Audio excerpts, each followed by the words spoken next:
জামাত ইসলামীকে আর নতুন করে সেই পুরনো ট্রাম্প কার্ড দিয়ে আমাদেরকে আটকানো যাবে না, কারণ সেই চেষ্টা শেখ হাসিনা শেষ দিন পড়েছিল, যেই 1 আগস্ট সে সিদ্ধান্ত নিয়েছিল জামাত ইসলামী ছাত্র শিবিরকে নিষিদ্ধ করে, তার 3 থেকে 4 দিনের মাথায় তাকে পতন করতে হয়েছে।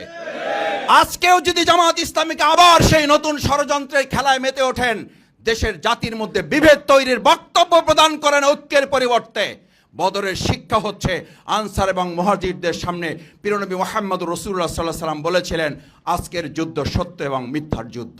এই যুদ্ধে আমরা একীভূত হয়ে যদি ভূমিকা পালন করতে পারি, আল্লাহ আমাদেরকে বিজয় দান করবেন। আমিও বলতে চাই, ঐতিহাসিক বদর দিবসের শিক্ষা হচ্ছে জাতীয় ঐক্য বিনির্মাণ করা।